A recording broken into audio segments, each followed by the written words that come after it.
Minha indicação de livro é Coisa Séria. São 4.8 estrelas entre 1.322 avaliações. As 48 Leis do Poder é o livro que eu indico para você fazer um bom desenvolvimento pessoal na sua vida. Clique no link aqui abaixo.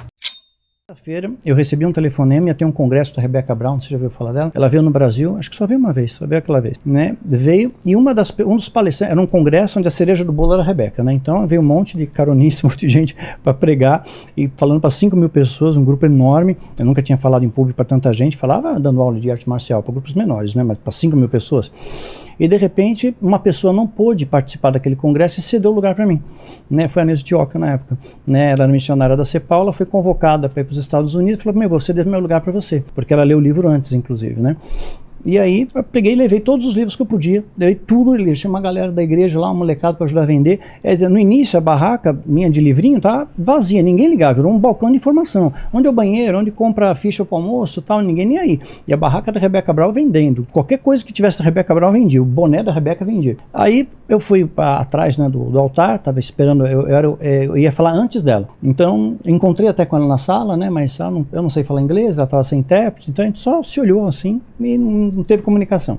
Quando eu fui subir no púlpito, né, eu vi que tinha um ambiente muito hostil naquele congresso, porque os patrocinadores, sabe como dão sacolinha? Coisa para anotação e tal, e alguém sabotou, colocou, na época era revista pornográfica, colocaram umas revistas suecas pornográficas naquela sacolinha. Nossa, e mano. O povo tava furioso. Caramba, eu lembro velho. que quem me apresentou, né, era da Renascer, acho que era o bispo Oswaldo Bertoni.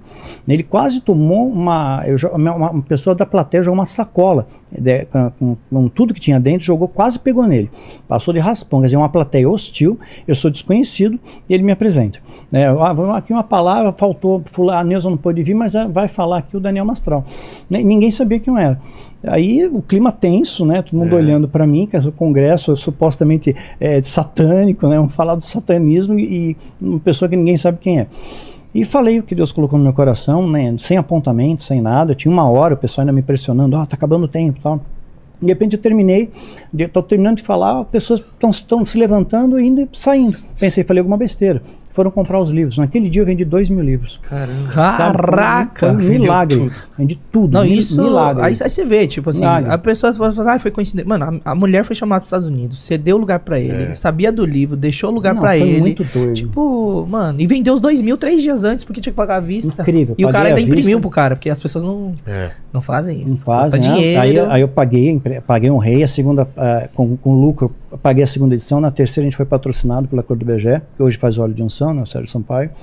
E aí na quarta edição a gente teve editora. Aí começou como editora. Cara, que da hora. Quer dizer, foi um passo de fé, mas eu tinha certeza. Mas né? ó, esse é um mecanismo que as pessoas elas precisam desenvolver. Só que nunca nos livros tem o como, sabia?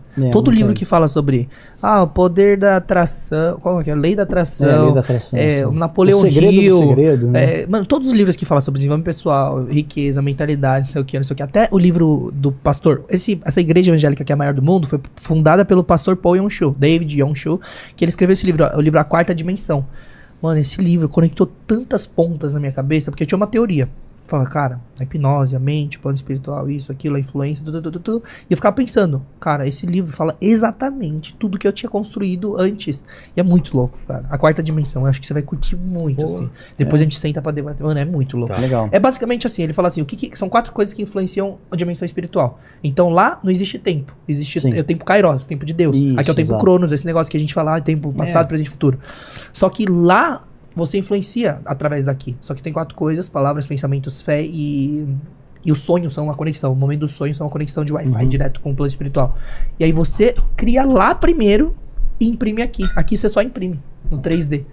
Porque onde que você cria então? Com palavras, pensamentos e fé. Exato. Você precisa criar aqui. Aí ele se baseia na experiência dele, em versículos bíblicos, isso, aquilo, tipo. E é um pastor que contribuiu muito, assim, muito pra... Imagina, tem uma igreja com quase 1 milhão de membros, né? Uau. O cristianismo cresceu muito por causa dele lá na Coreia do Sul.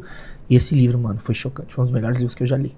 Pra você ver como é que influencia o plano espiritual aqui e como você cria lá e imprime aqui. É só isso, é uma impressora 3D. Eu acredito nisso. É bem isso mesmo. Porque o seu livro, sua história, você mentalizou, Sim. tanto botou energia e imprimiu. Exato. Aqui, entendeu?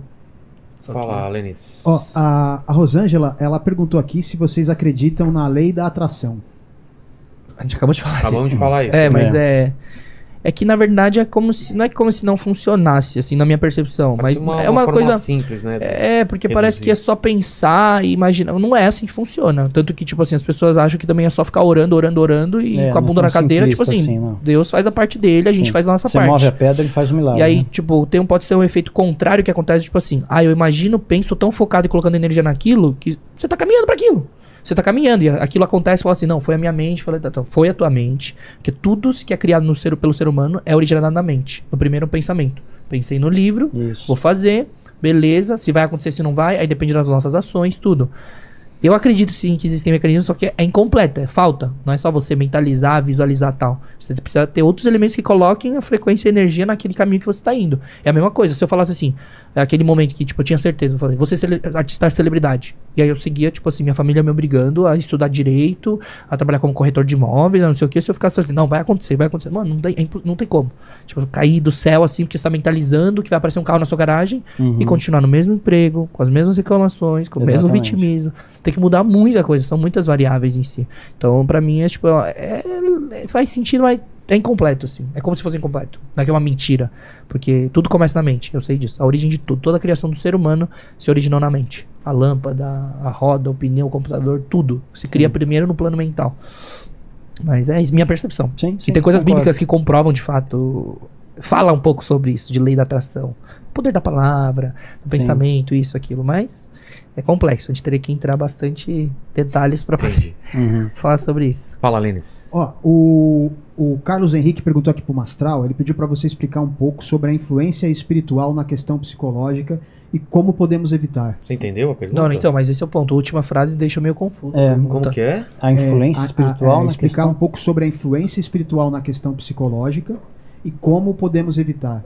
Batalha espiritual, talvez? Não sei, Não mas sei, evitar? psicológica... Não, então eu entendi a primeira parte. Só que a segunda parte que ficou esquisita, né? Evitar Como evitar o coisas quê? coisas ruins do mundo espiritual te afetem, deve ser isso, né? Ah, sim, essa Por isso que eu achei que blindagem, seria batalha essa espiritual. blindagem blindagem. espiritual, né?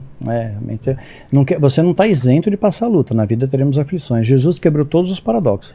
O nosso Consolador chorou, o nosso Libertador foi preso, aquele que nos dá um jugo leve e suave precisou de ajuda para carregar a cruz. Então ele mostra que a gente precisa uns dos outros. E nossa luta não é contra sangue. Sim, somos humanos, a gente depende, a gente cai, levanta, aprende com erro, erra. Mas a guerra é espiritual. É espiritual. Então tem que lutar com as armas do espírito, assim, só pra dar um direcionamento, né? Exatamente. Só que tem um ponto, olha só que louco. Nossa, ainda bem que ele fez essa pergunta, porque tem muitos casos de pastores que são casados, têm 3 filhos, estão há 20 anos no ministério, que se suicidam. Ah, sim, isso é verdade. Tem muito caso. Ótimo. E isso me chocava. Colocação. Só que qual que é o ponto? É um equilíbrio, somos um tripé. Então, tipo assim, tem que equilibrar isso. Corpo, alma e espírito. Então, trabalhar o espiritual vai te ajudar a equilibrar o mental. E aí o mental equilibrado te ajuda no físico. E, tipo, é um vice-versa.